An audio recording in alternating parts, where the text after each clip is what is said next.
Hello everyone, welcome to all in SS grammar class. आज हम देखेंगे ऑक्सिलियरी वर्ब्स के बारे में।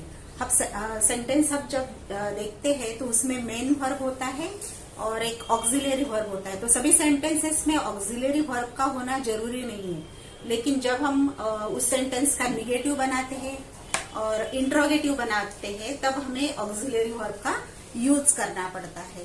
तो ऑक्सिलियरी वर्ब का यूज हम क्यों करते हैं? तो ऑक्सिलियरी वर्ब का यूज हम इसलिए करते हैं ताकि वो जो एक्शन है वो कौन से टाइम पे हो गई है, मतलब that action happen in the past, is happening in the present और will happen in the future. ये हमें ऑक्सिलियरी वर्ब के द्वारा पता चलता है कि एक्शन हो गई है, अभी हो रही है या फ्यूचर में होगी। ये हमें ऑक्सिलियरी वर्ब का जब हम यूज करते हैं तब हमें दिखाना पड़ता है और उसीलिए हम ऑक्सिलियरी वर्ब का यूज करते हैं। ये जो ऑक्सिलियरी वर्ब होते हैं ये मेन वर्ब को सेंटेंस में हेल्प करते हैं। कौन सी हेल्प करते हैं? तो टाइम बताने के लिए, एक्शन का टाइम बताने के लिए।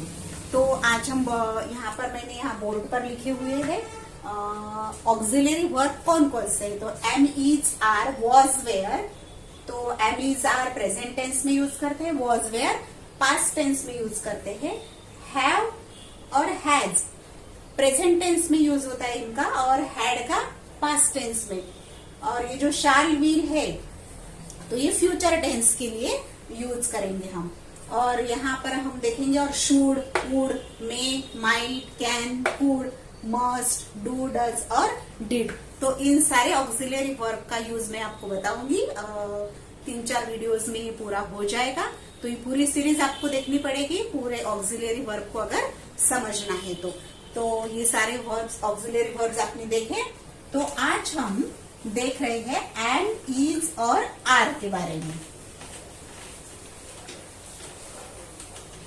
एम, इज और आर जो कि हम प्रेजेंट टेंस में यूज करते हैं। तो सबसे पहले हम देखेंगे एम के बारे में। तो एम जो ऑक्सिलियरी वर्ब है ये आई इज सब्जेक्ट के साथ में यूज होता है। किसके साथ में यूज होता है? आई इज सब्जेक्ट के साथ में प्रेजेंट टेंस में एम का यूज किया जाता है। ऑक्सिलियरी वर्ब है एम और आई सब्जेक्ट के साथ में इसे हमें यूज करना है प्रेजेंट टेंस में। तो एक सेंटेंस में यहां पर लिखूंगी आई एम एन इंजीनियर। तो ये हो गया हमारा assertive sentence. I am an engineer, तो ये हो गया एसर्टिव सेंटेंस। अगर हमें इसका निगेटिव बनाना है तो ये जो ऑक्सिलियरी वर्ब है इसके बाद सिर्फ हमें नॉट लगाना पड़ता है। तो इसका निगेटिव कैसे होगा? I am not an engineer. I am not an engineer, ये पहला हो गया एसर्टिव, ये हो गया निगेटिव। सिर्फ ऑक्सिलियरी वर्ब के बाद हमने यहाँ पर नॉट लगाया है।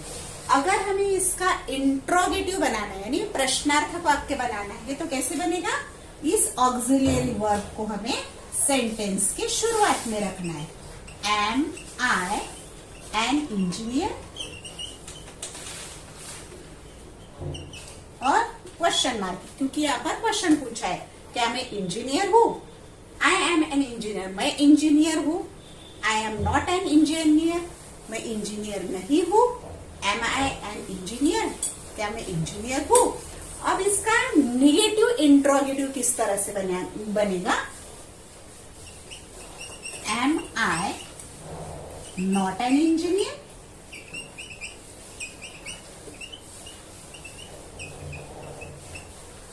क्या मैं इंजीनियर नहीं हूँ? Am I not an engineer. और इसको अगर शॉर्ट में हमें करना है तो एमंट, इसका शॉर्ट फॉर्म एम और नॉट का अगर शॉर्ट फॉर्म में लिखना पड़ेगा तो एमंट I an engineer. Meaning same है, क्या मैं इंजीनियर नहीं हूँ? एमंट आई एन इंजीनियर। तो मीनिंग सेम है, लेकिन शॉर्ट में अगर लिखना है तो एम के साथ में ही नॉट को लगाना पड़ेगा। तो आपने देखा आई का यूज, तो एम का यूज, तो आई के साथ में एम को यूज किया जाता है। और उसका निगेटिव किस तरह से बना है, तो एम के बाद नॉट लगाया है। इंट्रोगेटिव कैसे बना है, तो सेंटेंस के शुरुआत में हमने एम को लिया है। उसके बाद हम देखेंगे इज का यूज। इज इस ऑक्सिलरी वर्ब का यूज हम देखेंगे। अब ये जो इज है ऑक्सिलरी वर्ब, इसे हमें कौन से सब्जेक्ट के साथ में यूज करना है? अगर सब्जेक्ट ही है, शी है, इट है और सिंगुलर है, सिंगुलर एंड एक।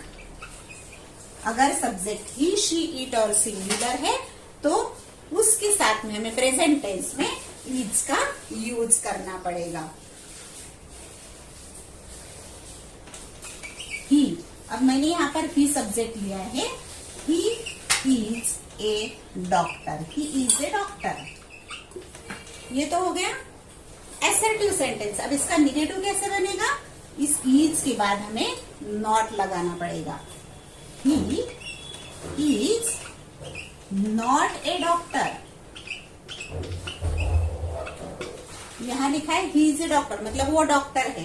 He is not a doctor मतलब वो डॉक्टर नहीं है। निगेटिव सेंटेंस, यहाँ पर मैंने इज के बाद नॉट लगा दिया तो निगेटिव सेंटेंस बन गया। अब इसका इंट्रोगेटिव कैसे बनेगा? इज को हमें सेंटेंस की शुरुआत में रखना है। इज ही ए डॉक्टर, क्या वो डॉक्टर है? Is he a doctor.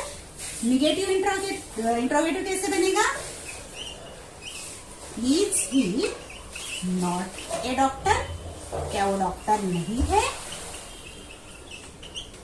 Question पूछा है लेकिन निगेटिव, नकारार्थी प्रश्न पूछा है। Is he not a doctor, अगर शॉर्ट में इसको लिखना है तो इज नॉट का इजंट हो जाएगा। ISN रेज्ड कॉमा और टी।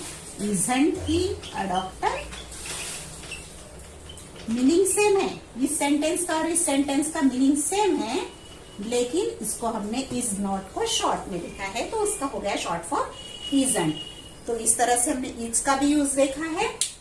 इसको हम कौन से सब्जेक्ट के साथ में यूज करेंगे? ही, शी, इट और सिंगुलर सब्जेक्ट के साथ में प्रेजेंट टेंस में। इसके बाद देखेंगे हम आर का use.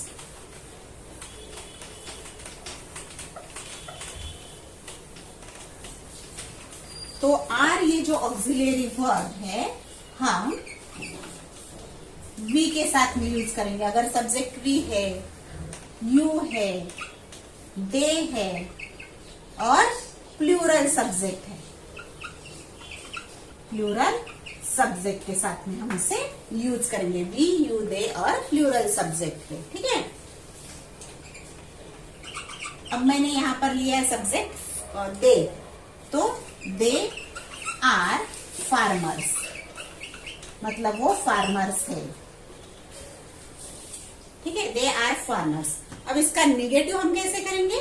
They are not farmers, they are not farmers. बहुत इजी है समझना, सिर्फ ऑक्सिलरी वर्ब के बाद नॉट लगा दिया। अब इस ऑक्सिलरी वर्ब को हम सेंटेंस की शुरुआत में रखेंगे। बाकी का सेंटेंस जैसा का वैसे। आर दे फार्मर्स, क्या वो फार्मर्स है? Question mark. Negative interrogative, are they not farmers?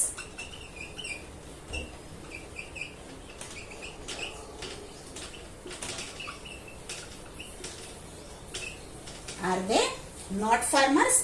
तो इस तरह से हमने इस वीडियो में एम, इज और आर का यूज देखा है। जो हम आई के साथ में एम को यूज करेंगे, इज को कौन से सब्जेक्ट के साथ में यूज करेंगे? ही, शी, इट और सिंगुलर सब्जेक्ट के साथ में, और आर को हम वी, यू, दे और प्लूरल सब्जेक्ट के साथ में यूज करेंगे।